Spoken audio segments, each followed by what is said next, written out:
اعوذ باللہ من الشیطان الرجیم بسم اللہ الرحمن الرحیم قال الرحمن فی القرآن وما خلقت الجن والانس الا لیعبدون۔ خداوند متعال نے کائنات میں جو چیزیں خلق کی ہے، زمین، آسمان، سورج، چاند، ستارے، ہوا، پانی، دریا، سمندر، پرندے، مچھلیاں، حیوانات، سب کچھ جو اس کائنات میں موجود ہے، اللہ تعالیٰ نے حضرت انسان کے لیے مسخر کر دیا، حضرت انسان کے لیے بنایا۔ جو کچھ کائنات میں ہے سب کچھ اپنی پیاری مخلوق حضرت انسان کے لیے بنایا، اور پھر فرمایا اے انسان، تجھے میں نے خلق نہیں کیا مگر خلق کیا ہے تو اپنی عبادت کے لیے، تجھے میں نے اپنے لیے بنایا ہے۔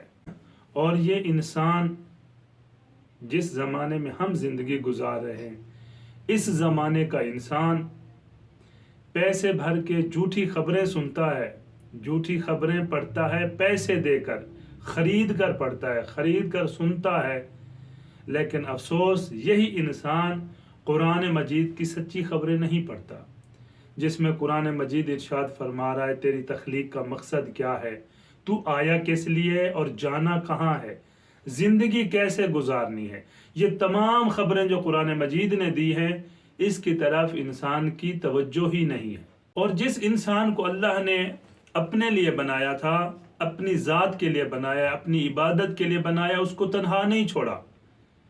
پھر بھی اللہ تعالیٰ نے اس انسان پر جس کے لیے سب کچھ بنایا، اس پر ایک بہت بڑا احسان یہ کیا کہ اللہ نے اس انسان کے لیے ہادی مقرر کیے، رہبر مقرر کیے کہ یہ میرا انسان کہیں ایسا نہ ہو راہ ہدایت سے بھٹک جائے، گمراہ ہو جائے۔ اس کو راہ ہدایت پر رکھنے کے لیے، کامزن رہنے کے لیے، ثابت قدم رکھنے کے لیے اللہ نے ہادیوں کا انتظام کیا، ہادی بنائے کہ وہ اس انسان کی ہدایت کریں۔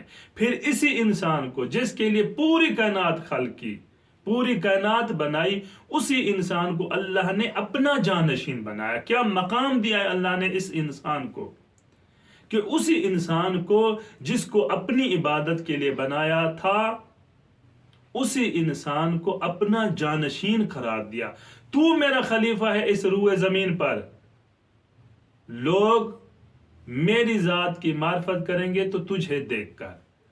اسی انسان کو جس کو اللہ نے اپنا جانشین بنایا تھا، اس کے لیے ہمیشہ اپنی رحمت کے دروازے بھی کھلے رکھے اور اس کے لیے ہادیوں کا بھی انتظام کیا۔ اب انسان کے لیے اللہ نے کیا انتظام کیا ہے، کیا خرچہ کیا تھا؟ دیکھیں، پوری کائنات کو، پوری زمین کو سورہ فصلت کی آیت نمبر 9 سے لے کر 12 تک خداوند متعال تخلیق زمین و آسمان کے بارے میں گفتگو فرما رہا ہے کہ اس انسان کے لیے کیا خرچہ کیا ہے۔ اللہ نے اس پوری زمین کو 2 دن میں بنایا، 2 دن میں اللہ نے پوری زمین کی تخلیق کی، پوری زمین کو 2 دن میں بنایا۔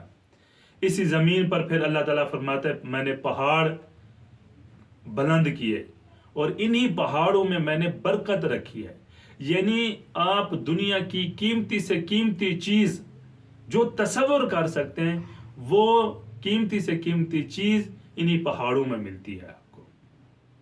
اور اللہ نے صرف ایسے نہیں کہ ایسے ہی پہاڑ کھڑے کر دیے، اللہ نے اس میں خزانے رکھے ہیں، برکات رکھی ہیں اسی اپنی مخلوق کے لیے۔ پھر اللہ فرماتا ہے میں آسمان کی طرف جب متوجہ ہوا تو وہ ایک دھوئیں کی مانند تھا۔ پھر اللہ تعالیٰ نے پورے آسمان کو صرف اور صرف 2 دن میں خلق کیا۔ بتائیں مجھے ایسا کوئی معمار، ایسا کوئی خالق جو کسی چیز کو بنائے تو صحیح لیکن وہ چیز بغیر ستون کے ہو، یعنی بغیر ستون کے اللہ نے آسمان کو کھڑا کیا ہوا ہے۔ کوئی ایسا معمار نہیں ہے جو کسی بھی چیز کی چھت کو بغیر ستون کے یا بغیر دیوار کے کھڑا رکھ سکتا ہو۔ تو اللہ نے انسان کے لیے اتنا جب خرچہ کیا، پھر دیکھا کہ اس کے دشمن بہت ہیں، کیونکہ انسان کی تخلیق کے آگے چل کے ہم گفتگو کریں گے کہ انسان سے بھی پہلے کوئی اور مخلوقات خلق ہوئی تھی یا نہیں، تو انشاءاللہ اگلی ویڈیو میں ہم عرض کریں گے۔ تو انسان کے جب اللہ نے دیکھا کہ بہت سارے دشمن ہیں، اس لیے اللہ نے انسان کی ہدایت کے لیے ہادی مقرر کیے، جو ہادی انسان کی تربیت کر کے، انسان کو تہذیب سکھا کے، انسان کو کمالات تک پہنچائے گا، اور جہاں سے انسان آیا ہے یعنی از جانب خدا آیا ہے اور خدا کی سو جانا ہے، تو ہادی کا کام یہ ہے کہ انسان کو اس کی منزل تک پہنچائے۔ والسلام علیکم ورحمۃ اللہ وبرکاتہ۔